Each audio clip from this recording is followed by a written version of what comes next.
Hello my dear ട്വൽത്തീസ്, എന്തൊക്കെയുണ്ട് വിശേഷം? എല്ലാവരും സുഖമായിട്ടിരിക്കുന്നല്ലോ അല്ലെ? നമുക്ക് എല്ലാവർക്കും അറിയുന്നത് പോലെ ഈ വർഷം 12th ഒരു ടേം 1 എക്സാം ഉണ്ട്. ടേം 1ന്റെ എൻഡിൽ നടക്കുന്ന എക്സാം ഒബ്ജക്റ്റീവ് ടൈപ്പ് ക്വസ്റ്റ്യൻസ് ആണെന്ന് ഓൾറെഡി നമുക്കെല്ലാം ഇൻഫർമേഷൻ കിട്ടിയിട്ടുണ്ട്.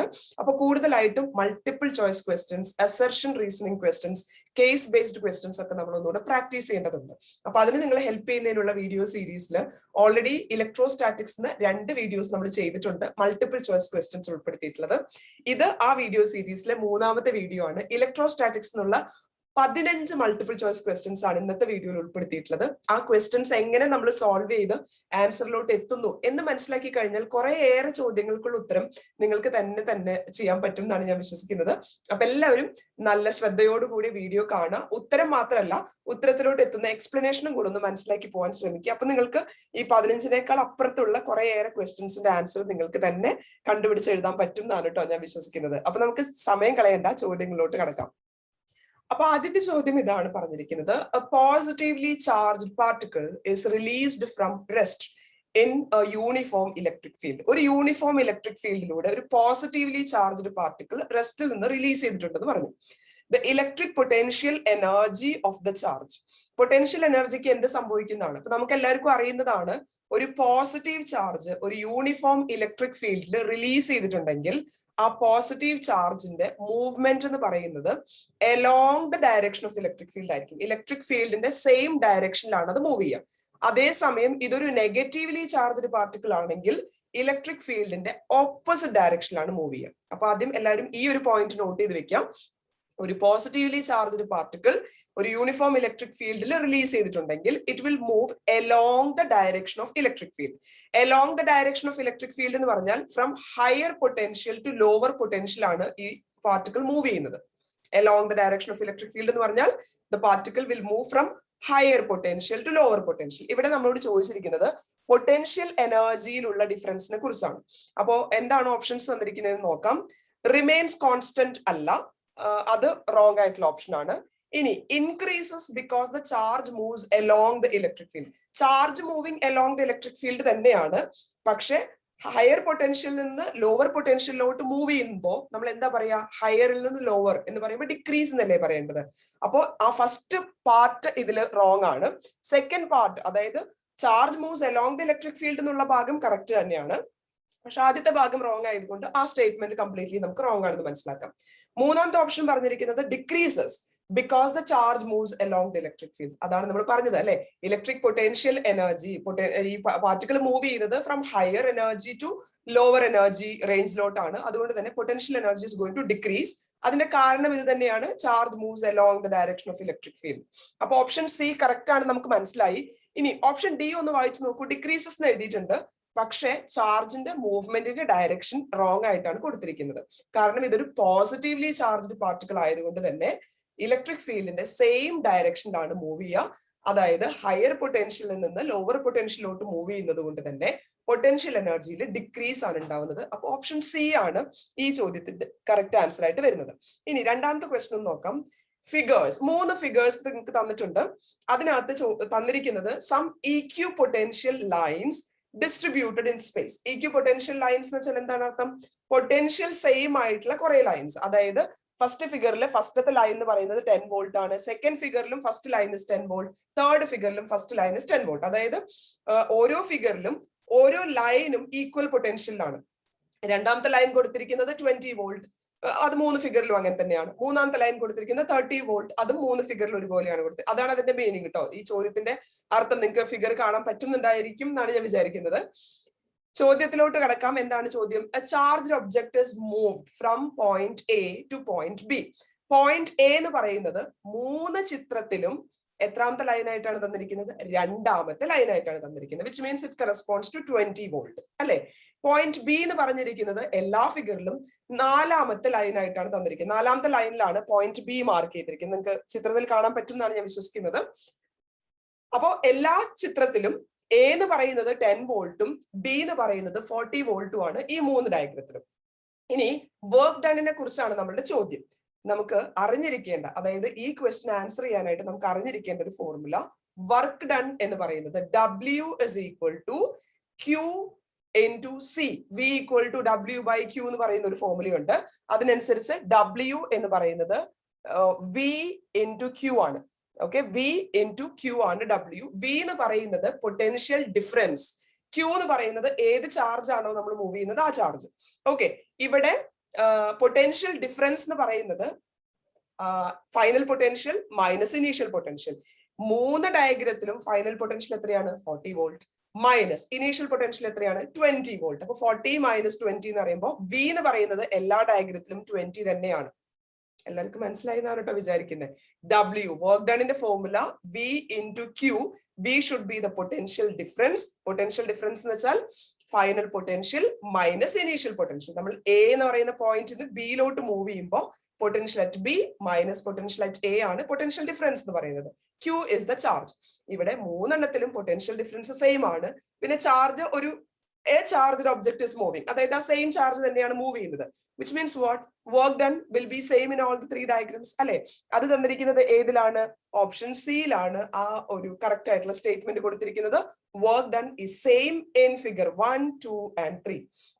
എല്ലാവർക്കും മനസ്സിലായി എന്ന് വിചാരിക്കുന്നു. ഇവിടെ ടെസ്റ്റ് ചെയ്യുന്ന നമ്മളുടെ നോളജ് എന്ന് പറയുന്നത് work done to move a charge in an electric field. അത് എത്രയാണ് എന്നുള്ളത് ആ ഒരു ഫോർമുല അറിഞ്ഞു കഴിഞ്ഞാൽ നിങ്ങൾക്ക് ഈ ഉത്തരത്തിലോട്ട് എത്താൻ പറ്റും.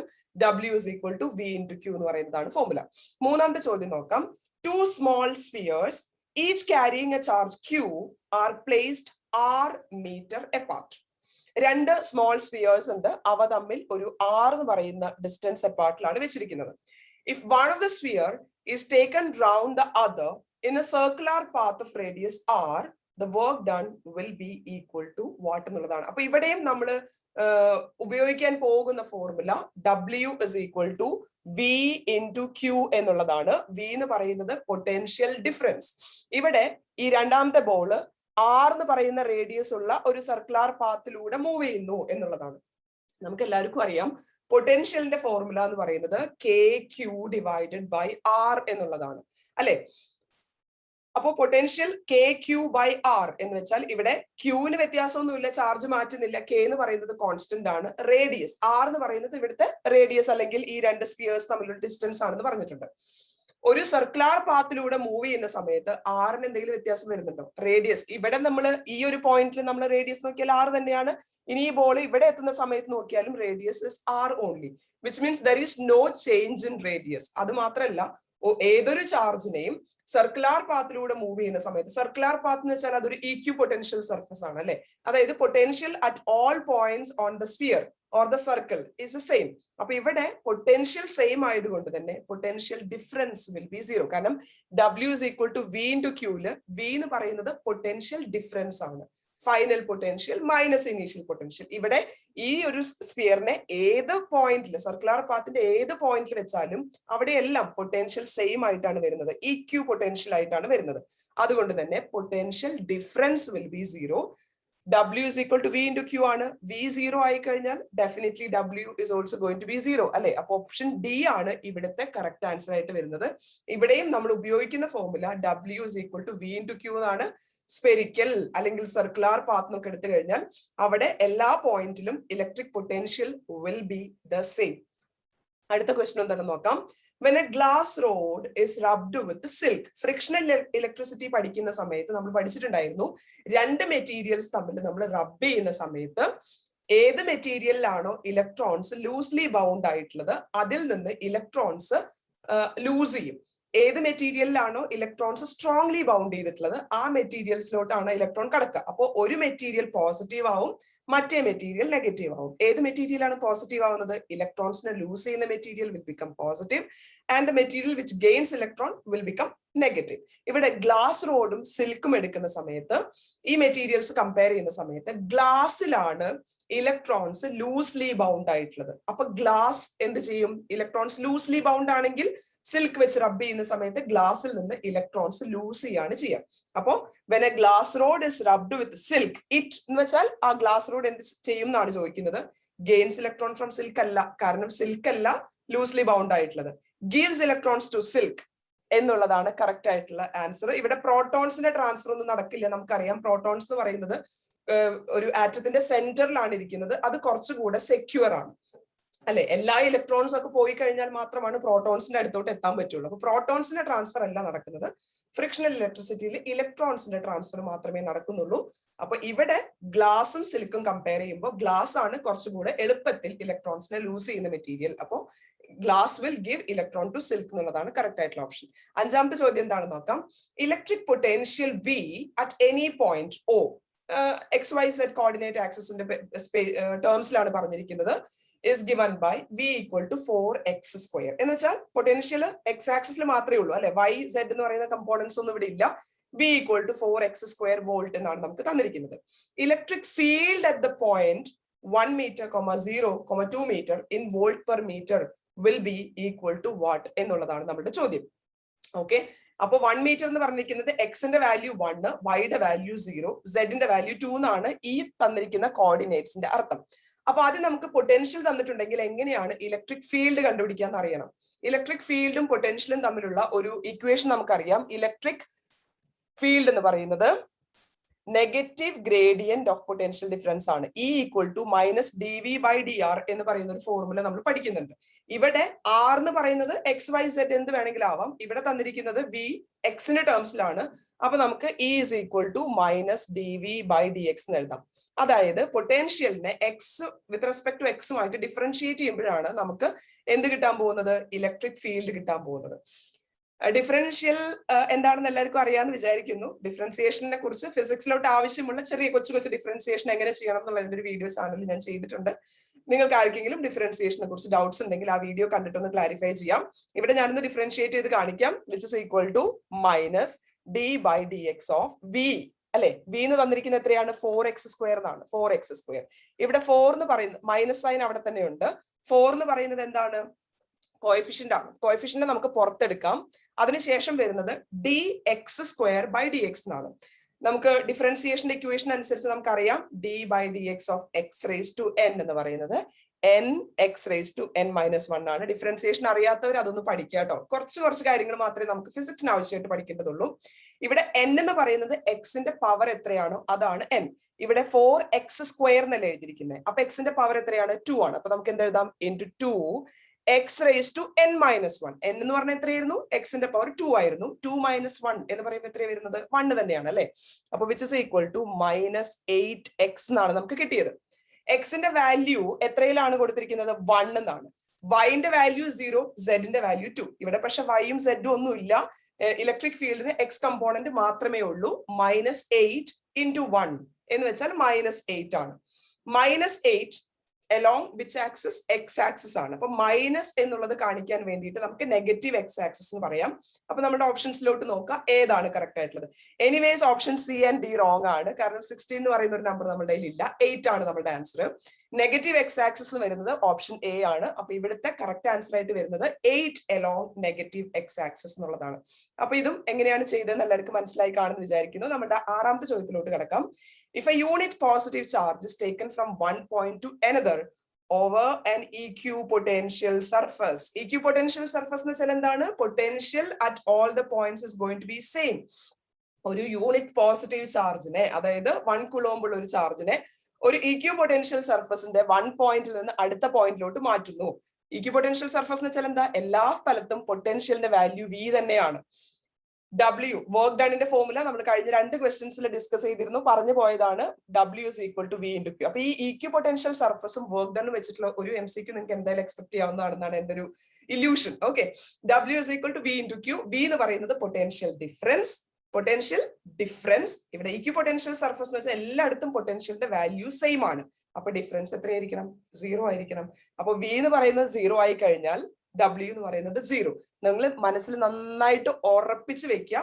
ഒരു ഇക്വിപൊട്ടൻഷ്യൽ സർഫസിന്റെ പുറത്ത് ഒരു ചാർജ് ഒരു പോയിന്റിൽ നിന്ന് മറ്റൊരു പോയിന്റിലോട്ട്, അത് ഏത് പോയിന്റിൽ നിന്ന് ഏത് പോയിന്റിലോട്ട് മാറ്റിക്കോട്ടെ, ഇക്വിപൊട്ടൻഷ്യൽ ആണെങ്കിൽ, ഇക്വിപൊട്ടൻഷ്യൽ സർഫസ് ആണെങ്കിൽ there is no work required to move the charge എന്നുള്ളത് ഒന്ന് മനസ്സിൽ ഉറപ്പിച്ച് വെക്കുക കേട്ടോ.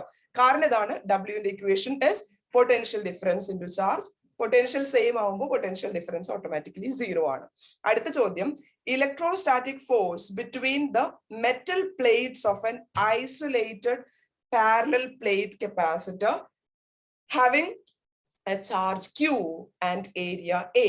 അതായത് ഇലക്ട്രോസ്റ്റാറ്റിക് ഫോഴ്സിന്റെ ഇക്വേഷൻ ആണ്. നമുക്കറിയാം 2 പോയിന്റ് ചാർജസ് തമ്മിലുള്ള ഫോഴ്സ് എന്ന് പറയുന്നത് K Q1 Q2 divided by R square ആണ്. പക്ഷെ ഇവിടെ പോയിന്റ് ചാർജസ് അല്ല. എന്താണിത്? 2 പ്ലേറ്റ്സ്. നമുക്കറിയാം കപ്പാസിറ്റർ ഉണ്ടാക്കിയിരിക്കുന്നത് 2 പാരലൽ പ്ലേറ്റ്സ് വെച്ചിട്ടാണ് അല്ലെ. പിന്നെ നമ്മൾ പഠിച്ചിട്ടുണ്ട് electric field due to a thin sheet of charge. ഈ കപ്പാസിറ്റർ ഉണ്ടാക്കിയിരിക്കുന്നത് 2 തിൻ ഷീറ്റ്സ് ഉപയോഗിച്ചുകൊണ്ടാണ് അല്ലെ. Electric field due to a thin sheet നമ്മൾ ഗോസ് തിയറം അനുസരിച്ച് പഠിച്ചിട്ടുണ്ട്. എല്ലാവരും ഓർമ്മയിൽ വെക്കുന്നുണ്ട് എന്നാണ് വിചാരിക്കുന്നത്. സിഗ്മ ഡിവൈഡഡ് ബൈ 2ε0 എന്നാണ് ഇലക്ട്രിക് ഫീൽഡിന്റെ ഇക്വേഷൻ. ഇനി മറ്റൊരു ചാർജ്ഡ് കപ്പാസിറ്റർ, ഈ കപ്പാസിറ്ററിന്റെ ചാർജ് എത്രയും തന്നിട്ടുണ്ട്? Q എന്ന് തന്നിട്ടുണ്ട് നമുക്ക് അല്ലെ. അപ്പൊ സിഗ്മ എന്ന് പറയുന്നത് Q ഡിവൈഡഡ് ബൈ A ആണ്. Surface charge density, charge by area ആണ് അല്ലെ. അപ്പോ ഒരു ചാർജ് ഇലക്ട്രിക് ഫീൽഡ് എന്ന് പറയുന്നത് Q divided by A, that is sigma. സിഗ്മയ്ക്ക് പേരാണ് ഞാൻ Q ബൈ A എന്ന് എഴുതിയിരിക്കുന്നത്. Into 2 into ε0. ഈ മറ്റേ കപ്പാസിറ്ററിന്റെ ചാർജ് എത്രയാണ്? Q തന്നെയാണ്. ഫോഴ്സ് കണ്ടുപിടിക്കാനായിട്ട് F is equal to electric field into Q എന്ന് പറയുന്ന ഒരു ഫോർമുലയുണ്ട്. അപ്പൊ ഇലക്ട്രിക് ഫീൽഡ് ഇവിടെ കിട്ടി ഇൻറ്റു Q. ഇതിൽ എഴുതുമ്പോൾ നമുക്ക് മനസ്സിലാവുന്ന എന്താണ്? Force depends on the square of the charges. ചാർജിന്റെ സ്ക്വയറിനോട് ഡിപ്പെൻഡൻസ് ഉണ്ട്. ഏരിയ ഓഫ് ദ പ്ലേറ്റിനോട് ഇൻവേഴ്സ്ലി പ്രൊപ്പോർഷൻ ആണ്. കാരണം നമുക്ക് കിട്ടിയ ഫോർമുല എന്താണ്? It is, I think you can read it, Q square divided by 2a ε0 എന്നാണ് ഫോഴ്സിന്റെ ഫോർമുല ആയിട്ട് നമുക്ക് കിട്ടിയിരിക്കുന്നത്. അപ്പൊ അവിടെ ഡിപ്പെൻഡൻസ് ഉള്ളത് ചാർജിനോടും പ്ലേറ്റ് ഏരിയയോടും മാത്രമാണ്. ε0 എന്ന് പറയുന്നതും 2 എന്ന് പറയുന്നതും കോൺസ്റ്റന്റ്സ് ആണ്. ഓപ്ഷൻസിലോട്ട് നോക്കാം. Proportional to square root of the distance. ഡിസ്റ്റൻസിനോട് ഒരു ബന്ധവും ഇല്ല അല്ലെ. Linearly proportional to distance, no dependence. Independent of the distance between the plates അല്ലെ. ഡിസ്റ്റൻസ് ബിറ്റ്വീൻ ദ പ്ലേറ്റ്സ് ആയിട്ട് ഒരു ബന്ധവും അവിടെ ഇല്ല. എന്തിനോട് മാത്രമേ ഡിപ്പെൻഡൻസ് ഉള്ളൂ? ചാർജിനോടും ഏരിയ ഓഫ് ദ പ്ലേറ്റ്സിനോടും മാത്രമേ ഡിപ്പെൻഡൻസ് ഉള്ളൂ. The force does not depend on the distance between the plates. Inversely proportional to distance ഒന്നുമല്ല. 2 പോയിന്റ് ചാർജസ് ആണെങ്കിൽ force is inversely proportional to square of the distance. പക്ഷെ ഇവിടെ പറഞ്ഞിരിക്കുന്നത് പോയിന്റ് ചാർജസ് അല്ല. എന്താണ്? കപ്പാസിറ്ററിന്റെ പാരലൽ പ്ലേറ്റ്സ് തമ്മിലുള്ള ഇലക്ട്രിക് ഫോഴ്സ് ആണ്. എങ്ങനെയാണ് നമ്മൾ ഉത്തരത്തിലോട്ട് എത്തിയത് എന്ന് എല്ലാവർക്കും മനസ്സിലായിട്ടുണ്ടാവും എന്ന് വിചാരിക്കുന്നു. നമ്മുടെ 8ാമത്തെ ചോദ്യത്തിലോട്ട് കടക്കാം. A capacitor is charged by a battery. The battery is removed and another identical uncharged capacitor is connected in parallel. The total electrostatic energy of the resulting system will increase, decrease. അതായത് ആ എനർജിയിലുള്ള difference എത്രയാണെന്നുള്ളതാണ് ചോദ്യം. ഈ energy difference when the charges R shared between the capacitor. നമ്മളൊരു equation പഠിച്ചിട്ടുണ്ട്. ഓർമ്മയില്ലാത്തവര് ഈ equation ഒന്ന് not ചെയ്ത് വെക്കാം. 2 കപ്പാസിറ്റേഴ്സ് അവയുടെ ചാർജ് ഷെയർ ചെയ്യുന്ന സമയത്ത് നമുക്കറിയാം പാരലൽ ആയിട്ട് കണക്ട് ചെയ്യുന്ന സമയത്ത് there will be a sharing of charges അല്ലെ. ചാർജസ് ഷെയർ ചെയ്തിട്ട് എടുക്കുകയാണ് ചെയ്യുക. ആ സമയത്ത് എനർജി ഡിഫറൻസിന്റെ ഇക്വേഷൻ എന്ന് പറയുന്നത് 1/2 into C1 C2 into V1 minus V2 the whole square divided by C1 plus C2 എന്നുള്ളതാണ് ഫോർമുല. ഈ ഒരു ഫോർമുല നമ്മൾ ഡെറിവേഷൻ അടക്കം പഠിക്കുന്നതാണ്. ഇപ്പോഴത്തെ ഒരു സിസ്റ്റം അനുസരിച്ച് ഡെറിവേഷൻ അത്ര ഫോക്കസ് കൊടുക്കണ്ട. പക്ഷെ ഫൈനൽ ഫോർമുല എല്ലാവരും ഓർത്ത് വെക്കണം. കപ്പാസിറ്റേഴ്സ് ചാർജ് ഷെയർ ചെയ്യുന്ന സമയത്ത് എനർജി ഡിഫറൻസിന്റെ ഇക്വേഷൻ എന്ന് പറയുന്നത് half into C1 C2 into V1 minus V2 the whole square divided by C1 plus C2 എന്നുള്ളതാണ് ഫോർമുല. അപ്പൊ നമുക്ക് ഇവിടെ വാല്യൂസ് ഒന്ന് സബ്സ്റ്റിറ്റ്യൂട്ട് ചെയ്ത് കൊടുക്കാം. Half into C1 C2. ഇവിടെ പറഞ്ഞിരിക്കുന്നത് എന്താണ്? A capacitor is charged by battery another identical uncharged capacitor. അപ്പൊ അടുത്തത് വരുന്നത് ഐഡന്റിക്കൽ കപ്പാസിറ്റർ ആണ്. അപ്പൊ C1 C2 എന്ന് എഴുതണ്ട, നമുക്ക് C into C തന്നെ എഴുതാം. കാരണം രണ്ടും ഐഡന്റിക്കൽ ആണെന്ന് പറഞ്ഞിട്ടുണ്ട് അല്ലെ. V1 മൈനസ് V2 അതില് ഒരു V മാത്രമേ വേണ്ടൂ. കാരണം മറ്റേത് അൺചാർജ്ഡ് ആണ്. അൺചാർജ്ഡ് എന്ന് വെച്ചാൽ അതിന് പൊട്ടൻഷ്യൽ ഇല്ല അല്ലെ. ആദ്യത്തെ കപ്പാസിറ്ററിന് V എന്ന് പറയുന്ന ചാർജ് ഉണ്ട്. രണ്ടാമത്തെ കപ്പാസിറ്ററിന് പൊട്ടൻഷ്യൽ കൊടുത്തിട്ടില്ല എന്നാണ് അതിന്റെ അർത്ഥം. അപ്പൊ V മാത്രമേ മതി. V1 മൈനസ് V2 എന്നുള്ളതിന്റെ സ്ക്വയർ എടുക്കുമ്പോൾ നമുക്ക് V സ്ക്വയർ എന്ന് മാത്രം എഴുതിയാൽ മതി. Divided by C1 plus C2. രണ്ടും C തന്നെയാണ്. അപ്പൊ C പ്ലസ് C. അപ്പൊ നമുക്ക് എന്ത് കിട്ടി? Half into C into C എന്ന് പറയുന്നത് C square V square divided by C plus C എന്ന് പറയുന്നത് 2C എന്നാണ് അല്ലെ. അപ്പൊ ഒരു സിയും കട്ടായി പോയി. നമുക്ക് 1/4 CV സ്ക്വയർ എന്ന് കിട്ടി. അപ്പോ എനർജി എന്താ സംഭവിച്ചിരിക്കുന്നത്? It is increases by a factor of 4. Sorry, half into CV square എന്നുള്ളതാണ് നോർമൽ ആയിട്ടുള്ള എനർജി. നമുക്ക് ഇപ്പൊ കിട്ടിയത് എന്താണ്? 1/4 into CV² എന്നാണ്. അപ്പൊ ഹാഫ് CV² ആണ് നോർമലി ഉള്ള എനർജി. അതിനെ വീണ്ടും ഡിവൈഡഡ് ബൈ 2 എടുത്തപ്പോഴാണല്ലോ നമുക്ക് 1/4 CV² എന്ന് കിട്ടാൻ പറ്റുന്നത്. അപ്പൊ ഇതിന്റെ കറക്റ്റ് ആയിട്ട് ഓപ്ഷൻ വരുന്നത് decreases by a factor of 4 എന്നാണ്. എല്ലാവർക്കും മനസ്സിലായിട്ടുണ്ടാവും എന്ന് വിചാരിക്കുന്നു. നമുക്ക് കിട്ടുന്ന energy differences half CV², sorry 1/4 CV² ആണ്. So it will be decreasing by a factor of 2 എന്നാണ് കറക്റ്റ് ആയിട്ടുള്ള ആൻസർ എഴുതേണ്ടത്. അടുത്ത ചോദ്യം എന്താണെന്ന് നോക്കാം. 4 equal charges Q are placed at the 4 corners ABCD of a square of length A. Magnitude of the force on the charge at B will be what എന്നുള്ളതാണ് നമ്മുടെ ചോദ്യം. ഇത് നമുക്കൊന്ന് സോൾവ് ചെയ്തെടുക്കേണ്ട കാര്യമാണ്. നമുക്ക് എല്ലാവർക്കും അറിയുന്നതാണ് ഇലക്ട്രിക് ഫോഴ്സ്, കൂടുതൽ നമ്പർ ഓഫ് ഇലക്ട്രിക് ഫോഴ്സസ് ഉണ്ടാവുമ്പോൾ നമ്മൾ എന്ത് ചെയ്യണം? ടോട്ടൽ ഇലക്ട്രിക് ഫോഴ്സ് കണ്ടുപിടിക്കാനായിട്ട് റിസൾട്ടന്റ് ഫോഴ്സ് എന്ന് പറയുന്ന ഒരു കൺസെപ്റ്റ്. ബിയിൽ എത്ര ഫോഴ്സസ് ആക്ട് ചെയ്യും? ബിയുടെ ചുറ്റും, ബിയിൽ നമുക്ക് ഒരു ചാർജ് ഉണ്ട്, ക്യൂ എന്ന് പറയുന്ന ചാർജ്. അതിന് ചുറ്റും എത്ര ചാർജസ് ഉണ്ട്? എയിൽ ഒരു ചാർജ് ഇരിക്കുന്നുണ്ട്, ഡിയിൽ ഒരു ചാർജ് ഇരിക്കുന്നുണ്ട്, സിയിൽ ഒരു ചാർജ് ഇരിക്കുന്നുണ്ട്. Which means there will be 3 forces acting at B. Force due to charge at A, force due to charge at C, force due to charge at D also. അല്ലെ, 3 charges കാരണം 3 forces ആണ് B എന്ന് പറയുന്ന പോയിന്റിൽ act ചെയ്യാൻ പോകുന്നത്. അപ്പൊ ആ 3 ഫോഴ്സസ് എത്രയാണെന്ന് നമുക്ക് കണ്ടുപിടിക്കാം.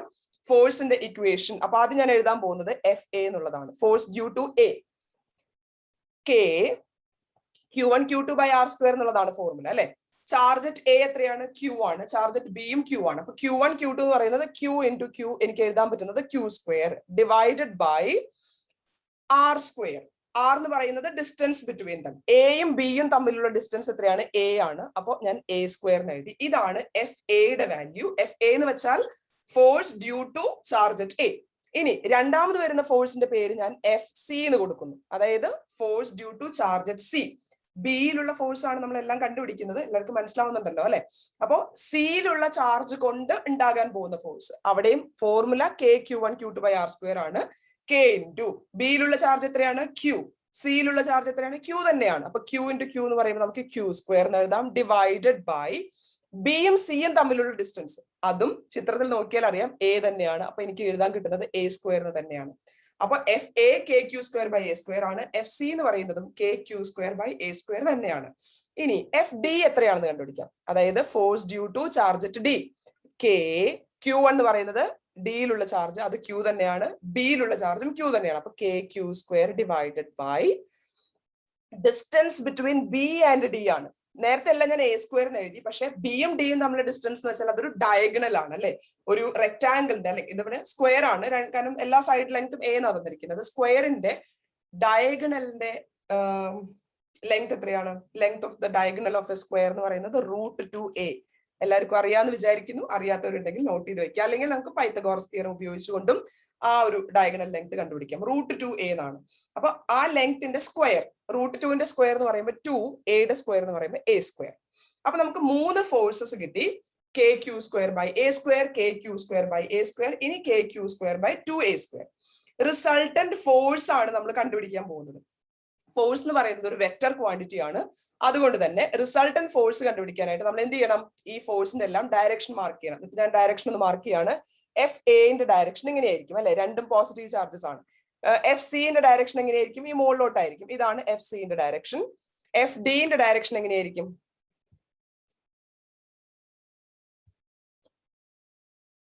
ഇതാണ് FDന്റെ ഡയറക്ഷൻ ആയിട്ട് വരിക. അപ്പൊ FAയും FCയും പെർപെൻഡിക്കുലർ ഫോഴ്സസ് ആണ്. പെർപെൻഡിക്കുലർ ഫോഴ്സസ് വരുമ്പോൾ റിസൾട്ടന്റ് കണ്ടുപിടിക്കാനായിട്ട് നമ്മുടെ ഫോർമുല എന്താണ്? F is equal to root of resultant വെക്ടറിന്റെ ഫോർമുല നമുക്കറിയാം. √F1² plus F2² plus 2F1 F2 cos θ അല്ലെ. അപ്പൊ ഇവിടെ F ബിയും എയും സിയും ഈക്വൽ ആയിട്ടുള്ള ഫോഴ്സസ് ആണ് അല്ലെ. രണ്ടും KQ² by A² എന്ന് തന്നെയായിരുന്നു ആൻസർ ഉണ്ടായിരുന്നത്. അപ്പൊ നമുക്ക് എന്തെഴുതാം? F² plus F² എന്ന് തന്നെ എഴുതാം. കാരണം രണ്ടും ഒരേ വാല്യൂ തന്നെയാണ്. KQ² by A² ആണ്. Plus 2F1 F2 cos θ. ഈ FCയും FAയും തമ്മിലുള്ള ആംഗിൾ, ഇത് രണ്ടും പെർപെൻഡിക്കുലർ ആയിട്ടുള്ള ഫോഴ്സസ് ആണ് അല്ലെ. അപ്പൊ cos θ എന്ന് പറയുന്നത് cos 90 ആണ്. cos 90ന്റെ വാല്യൂ എത്രയാണ്? 0 ആണ് അല്ലെ. അപ്പൊ ഇവിടെ 0 എന്നാണ് വരിക. Which will be equal to √2F². എനിക്ക് അതിന് എന്ത് എഴുതാം? F√2 എന്ന് എഴുതാം. ഓക്കെ, ഇതാണ് ഈ FAയും FCയും തമ്മിലുള്ള റിസൾട്ടന്റ്. നമുക്ക് രണ്ട് വെക്ടേഴ്സ് തമ്മിലുള്ള റിസൾട്ടന്റ് എടുക്കുമ്പോൾ അതിന്റെ ഡയറക്ഷൻ എങ്ങോട്ടായിരിക്കും? Along the diagonal. നമ്മൾ parallelogram law of vector addition അനുസരിച്ച് അറിയാം റിസൾട്ടന്റിന്റെ ഡയറക്ഷൻ എലോങ് ദ ഡയഗണൽ ആയിരിക്കും. അപ്പൊ ഇവിടെ എഫ് ഡിന്റെ സെയിം ഡയറക്ഷനിലാണ് ഈ റിസൾട്ടന്റ് വെക്ടർ വന്നത്. അപ്പൊ നമുക്ക് എഫ് എയും സിയും കൂടി ചേർത്ത് ഒറ്റ വെക്ടർ ആക്കി അതിന്റെ വാല്യൂ f√2 ആണ്. ഇനി എഫ് ഡിന്റെ വാല്യൂ നമുക്ക് എത്ര കിട്ടിയിട്ടുണ്ടായിരുന്നത്? Which was kq² divided by 2a², അല്ലെ? അതിനെ kq² ബൈ a²നെയാണ് ഞാൻ എഫ് എന്ന് എഴുതിയത്. അപ്പൊ എനിക്ക് ഇതിനെ f/2 എന്ന് എഴുതാം. അപ്പൊ ഇത് രണ്ടും ഒരേ ഡയറക്ഷനിലായതുകൊണ്ട് നെറ്റ് ഫോഴ്സ് എഫ് കണ്ടുപിടിക്കാനായിട്ട് നമുക്ക് ഇത് രണ്ടും കൂടെ ആഡ് ചെയ്താൽ മതി. f√2 പ്ലസ് f/2 എന്നുള്ളത് എങ്ങനെയാണ്? നമുക്കൊന്ന് by2 എടുക്കാം, എഫ് കോമൺ ഫാക്ടർ ആയിട്ട് എടുക്കാം. ഇവിടെ 2√2 പ്ലസ് 1 എന്ന് കിട്ടിയിട്ടുണ്ട്. എഫ് എന്ന് പറയാം. അപ്പൊ നമുക്ക് ഫൈനൽ ആൻസർ ആയിട്ട് എഴുതാൻ പറ്റുന്നത് F is nothing but kq² by a² into 2√2 plus 1 എന്നുള്ളതാണ് നമുക്ക് ആൻസർ ആയിട്ട് കിട്ടിയിട്ടുള്ളത്. നമ്മളുടെ ഓപ്ഷൻസിൽ ഈ ഒരു ആൻസർ ഉണ്ടോ എന്ന് നമുക്കൊന്ന് ചെക്ക് ചെയ്യാം. kq² by a² into 2√2 plus 1. kq², k എന്ന് പറയുന്നത് 1/4πε0 ആണ്, അല്ലെ? 1 minute. ഓക്കെ, 1/4πε0 ആണ് kq² എന്ന് പറയുന്നത്. അപ്പൊ അത് ഇവിടെ ഉണ്ട്. 2√2 പ്ലസ് 1 പകരം 1 പ്ലസ് 2√2 എന്ന് പറയുന്ന ഈ ഓപ്ഷൻ സി ഉണ്ട്, അല്ലെ? അപ്പൊ ഇവിടുത്തെ കറക്റ്റ് ആൻസർ ആയിട്ട് വരുന്നത് ഓപ്ഷൻ സി ആണ്.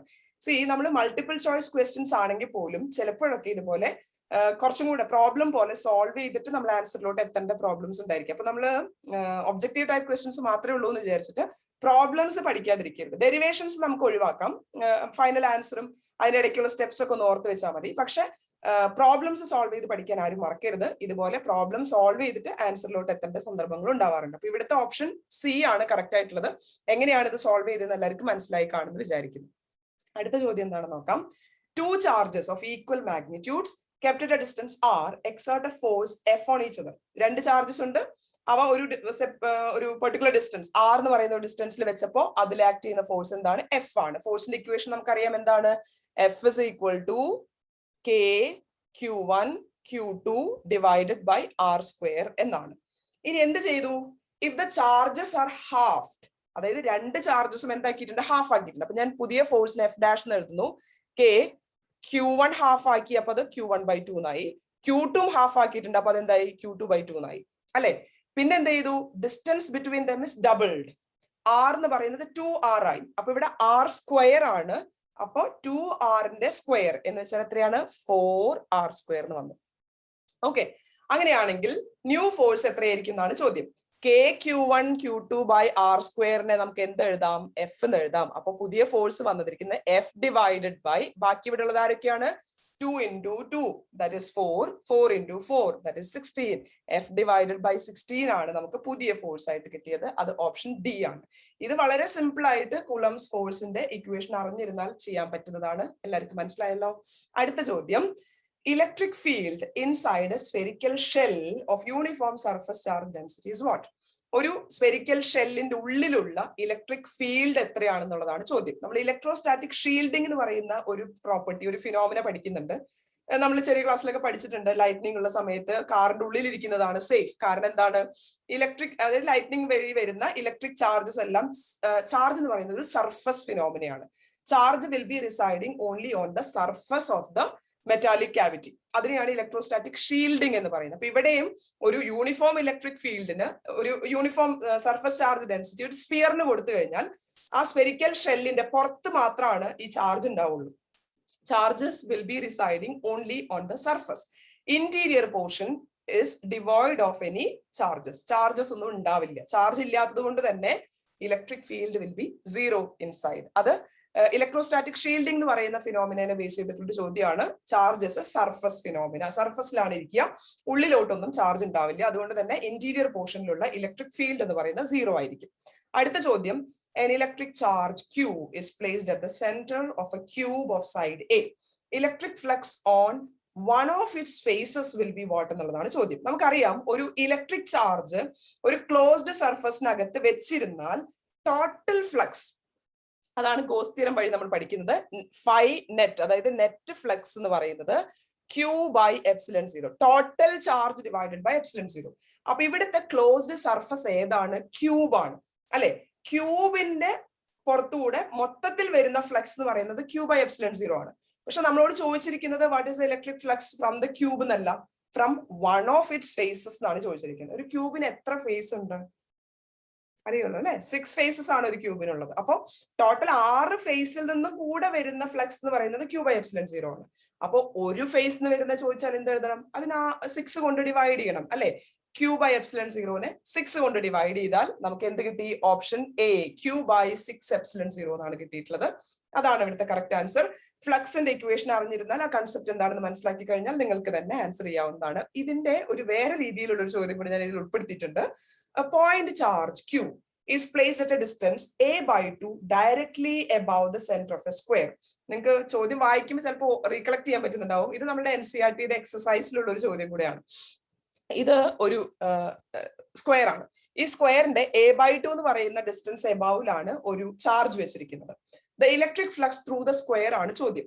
നമുക്കറിയാം ഇലക്ട്രിക് ഫ്ലക്സിന് ഗോസ് തിയറം അപ്ലൈ ചെയ്യണമെന്നുണ്ടെങ്കിൽ ഈ charge should be placed inside A closed surface. ഈ ക്ലോസ്ഡ് സർഫസ് എന്ന് പറയുന്ന ഒരു ഇമാജിനറി സർഫസ് ആയിരിക്കും. അതാണ് നമ്മൾ ഗോഷ്യൻ സർഫസ് എന്ന് പറയുന്നത് അല്ലെ? Consider A closed surface. ഇപ്പൊ ഇതിന് ചുറ്റും നമ്മൾ ഒരു ക്ലോസ്ഡ് സർഫസ് വരച്ചു കഴിഞ്ഞാൽ അതിനെ നമുക്ക് ഒരു സ്ക്വയർ ആണ് താഴത്തെ ഭാഗം.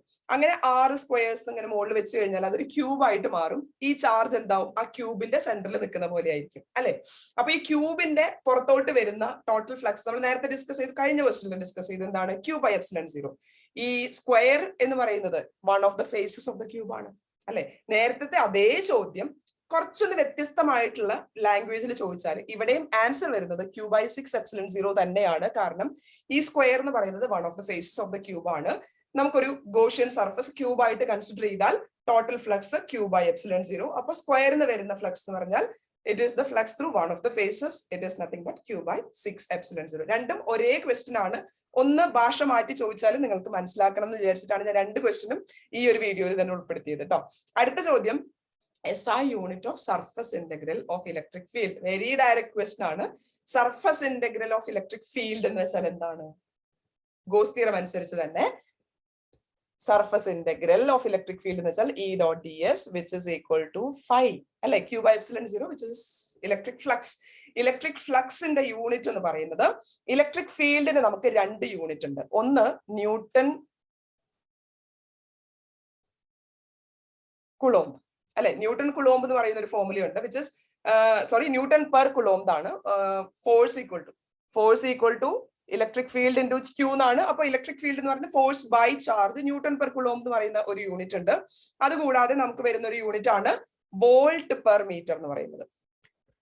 ഈ 2 യൂണിറ്റ്സ് ആണ് ഇലക്ട്രിക് ഫീൽഡിനുള്ളത്. ഇലക്ട്രിക് ഫ്ലക്സ് എന്ന് വെച്ചാൽ ഫീൽഡിനെ നമ്മൾ ഏരിയ കൊണ്ട് മൾട്ടിപ്ലൈ ചെയ്യണം ഇൻടു മീറ്റർ സ്ക്വയർ. അപ്പൊ ഇവിടെ 1 മീറ്ററും കട്ടായി പോയിട്ട് വോൾട്ട് മീറ്റർ എന്ന് പറയുന്ന ഒരു യൂണിറ്റ് ഉണ്ട്, അല്ലെങ്കിൽ newton metre square per coulomb എന്ന് പറയുന്ന ഒരു യൂണിറ്റ് ഉണ്ട്. നമുക്ക് ഇവിടെ തന്നിരിക്കുന്ന ഓപ്ഷനിൽ വോൾട്ട് മീറ്റർ ആണ് ഉള്ളത്. അപ്പോൾ SI unit of surface integral of electric field എന്ന് പറയുന്നത് വോൾട്ട് മീറ്റർ ആണ്. ഇവിടെ 2 കാര്യങ്ങൾ നമ്മുടെ ഓർമ്മയിൽ ഉണ്ടായിരിക്കണം. ഒന്നാമത്തേത് surface integral of electric field എന്ന് പറയുന്നത് ഫ്ലക്സ് ആണ് എന്നറിയണം. പിന്നെ ഫ്ലക്സിന്റെ യൂണിറ്റ്സ്, 2 യൂണിറ്റ്സ് ഫ്ലക്സിന് പഠിക്കുന്നുണ്ട് കേട്ടോ. ഒന്ന് ന്യൂട്ടൺ മീറ്റർ സ്ക്വയർ പെർ കുളോംബും രണ്ടാമത്തേത് വോൾട്ട് മീറ്ററും. ഈ ഓപ്ഷനിൽ വോൾട്ട് മീറ്റർ മാത്രമേ തന്നിട്ടുള്ളൂ, അതുകൊണ്ടാണ് ഞാൻ ആ ഓപ്ഷൻ പിക്ക് ചെയ്തത്. ഇന്നത്തെ വീഡിയോയിലെ അവസാനത്തെ ചോദ്യം വളരെ ഈസി ആയിട്ടുള്ള ചോദ്യമാണ്. Force per unit charges known as. ഇത് ഇലക്ട്രിക് ഫീൽഡിന്റെ ഡെഫിനിഷൻ ആണ് ഫ്രം ദ ബേസിക്. നമുക്ക് ഈ +2ന്റെ എന്താ പറയാ മൾട്ടിപ്പിൾ ചോയ്സ് ക്വസ്റ്റ്യൻസ് പ്രാക്ടീസ് ചെയ്യുന്ന സമയത്ത് ഡിഫിക്കൽട്ട് കുറെ പ്രോബ്ലം സോൾവ് ചെയ്ത് കിട്ടുന്ന ആൻസർ മാത്രമായിരിക്കില്ല. ഇതുപോലെ ഡയറക്റ്റ് ആയിട്ടുള്ള യൂണിറ്റ് ചോദിക്കുന്നത് അല്ലെങ്കിൽ ഡെഫിനേഷൻ നമുക്ക് എഴുതാൻ പറ്റുന്നതായിട്ടുള്ള കുറച്ച് ക്വസ്റ്റ്യൻസും നമുക്ക് എക്സ്പെക്ട് ചെയ്യാം. അതുകൊണ്ടാണ് ഞാൻ കുറച്ച് ഈസി ആയിട്ടുള്ള ക്വസ്റ്റ്യൻസും കൂടെ വീഡിയോയിൽ ഉൾപ്പെടുത്തുന്നത് കേട്ടോ. ഫോഴ്സ് പെർ യൂണിറ്റ് ചാർജ് എന്ന് വെച്ചാൽ F divided by Q, which is nothing but E, electric field. Option B ആണ് ഇവിടുത്തെ കറക്റ്റ് ആൻസർ ആയിട്ട് വന്നത്. അപ്പൊ ഇന്ന് ഡിസ്കസ് ചെയ്ത 15 ക്വസ്റ്റ്യൻസും നിങ്ങൾക്ക് ഇഷ്ടപ്പെട്ടിട്ടുണ്ടായിരിക്കും, നിങ്ങൾക്ക് യൂസ്ഫുൾ ആയിരിക്കും എന്ന് വിചാരിക്കുന്നു. യൂസ്ഫുൾ ആണ് എന്ന് തോന്നുന്നുണ്ടെങ്കിൽ ലൈക്ക് ചെയ്യാൻ മറക്കരുത്. അതുപോലെ ഷെയർ ചെയ്ത് നിങ്ങളുടെ കൂട്ടുകാരിലോട്ട് എത്തിക്കാം. ചാനൽ ഇഷ്ടപ്പെടുന്നുണ്ട് എന്നുണ്ടെങ്കിൽ സബ്സ്ക്രൈബ് ചെയ്യാനായിട്ട് ഒന്ന് പരിഗണിക്കുക കേട്ടോ. ഇനി നമുക്ക് ഇലക്ട്രിക് ഫീൽഡ് എന്ന് പറയുന്ന അല്ലെങ്കിൽ ഇലക്ട്രോസ്റ്റാറ്റിക്സ് എന്ന് പറയുന്ന ഈ ചാപ്റ്ററിന് കുറച്ച് അസർഷൻ റീസണിങ് ക്വസ്റ്റ്യൻസ് ചെയ്യണമെന്ന് ആഗ്രഹമുണ്ട്. നിങ്ങൾക്ക് ആവശ്യമുണ്ടെന്ന് തോന്നുവാണെങ്കിൽ കമന്റ് ചെയ്യാം. നിങ്ങളുടെ സജഷൻസ് ഫീഡ്ബാക്സ് ഒക്കെ കമന്റ് ബോക്സിലൂടെ വായിക്കാൻ എനിക്ക് ഭയങ്കര ആഗ്രഹമുണ്ട്. Thank you for watching my today's video. Have a wonderful day to all of U.